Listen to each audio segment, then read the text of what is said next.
It's great that they can see us online. It really is. It's cool. It seems like nowadays so many things are going towards the internet and everything, and this is our first telecast that we've done like this online, and I foresee us doing probably many more in the future. You used to watch everybody on TV, your favorite bands, on a pay-per-view special, but now online is new technology, and you can have it right there on your laptop at home in your office or at home in your dining room or your kitchen. So, Backstreet Boys are back. High energy show. Actually, we've got some pyro. We've added some stuff into the show that's going to make it hopefully a lot more entertaining. I mean, just what the Backstreet Boys have brought for the past 15 years that we've been together, and that's an amazing show because we take pride in our shows, and that's been a big reason why we've stuck around for so long. I think any differences or similarities in our fans, I mean, probably the biggest thing would be the language barrier, but yet, even if they can't speak to us, they're still out there singing all the words to all the songs. It's just something really kind of astounding to watch, to be in Asia or to be in Germany or to be, wherever we've been, and to see all these kids just out there singing all of our songs, and you try to have a conversation with them during like a meet and greet, and you're like, can we get a translator? Anybody, please? But I mean, our fans are just the best fans all the way around the world. They've been so supportive and so loyal, and they've all grown up with us. I mean, we're seeing so many familiar faces all the way around the world. No, it's been great. Like all the rest of the guys have been saying, some of these fans have been with us since day one, literally, coming over here, and they've been on tour with us, literally for 15 years. And it's great. I mean, we have some of the best fans all around the world, and they support us not only in the group stuff, but whatever we do individually, whether it's charity-wise, whether it's solo stuff, whatever it is. They're amazing. They're the reason why I think we're still going this day, and because they give us a reason, to keep moving, and keep on doing what we do.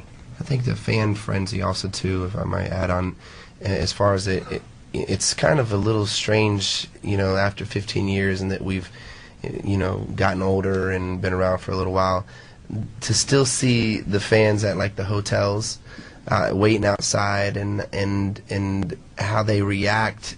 It hasn't changed all that much, which is kind of astonishing in itself.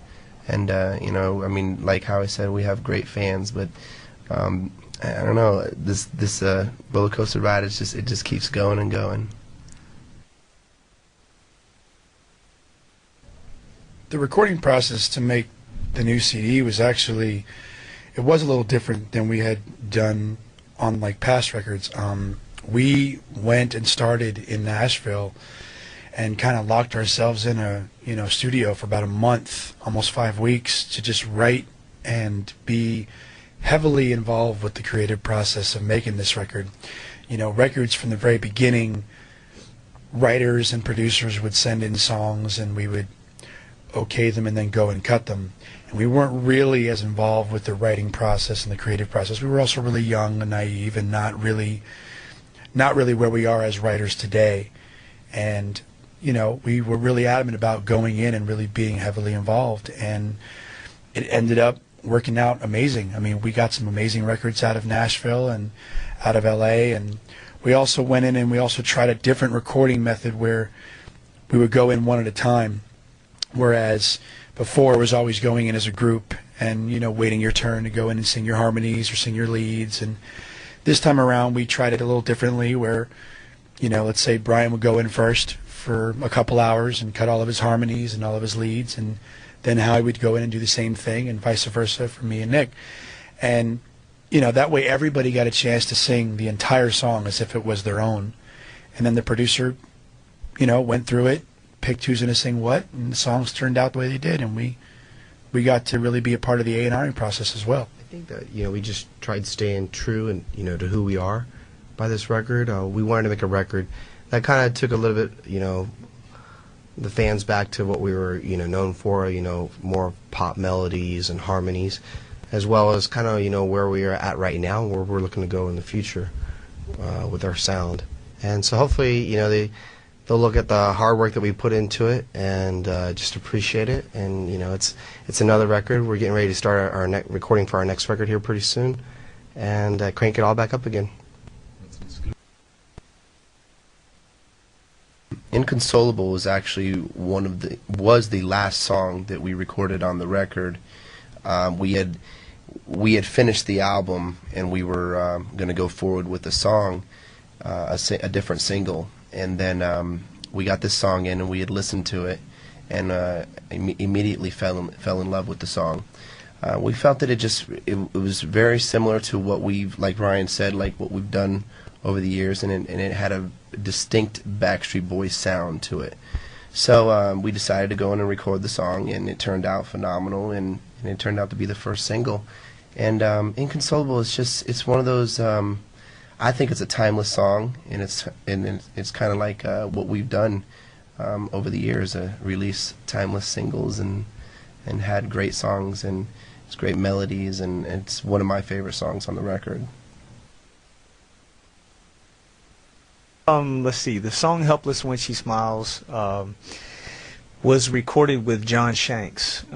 We've worked with him in the past in our career, in the highs and lows. John's a good friend of ours. He's an amazing producer when it comes to live instruments. He can play every instrument in the studio himself, so he's a hoot to be around. But "Helpless When She Smiles" is, it's just one of those typical Backstreet Boys, like "I'll Never Break Your Heart" crooning ballads. It's as close as you get to Backstreet Boys doing country music as well. It's got a little bit of a country flavor to it, but when you think of big choruses and overpowering choruses in songs, you think of "Helpless When She Smiles," and I think everybody did a great job performing on the record. And it's, like I said, it's a typical Backstreet Boys song, and John Shanks did a good job producing it. So, well, what's on our agenda for 2008 is to finish up this tour that we've started, which has been an amazing run, successful run in Asia, in all of Europe, and then heading over to America and North America, and going to Canada as well. Also, which has been pretty long, but it's been a lot of fun. I would say also prepare. We got a couple things in the works, whether it's a TV show possibility or whether it's starting to prepare to record the next album, doing the groundwork for that. That's kind of like what would say the band is doing individually. AJ's starting to. He's finished up his album. You tell him what you're doing. I finished up my first solo record this year, and doing a bunch of smaller size club venues to kind of promote for during our downtime. I actually have my very first one here at the O2 tomorrow night at the Indigo Club, which is inside here, which I'm anxious to go see it before our show, because I really want to see what it looks like. And then have a record out later this year, and then probably touring next year, top of the year. I'm really excited about it. This is my first one.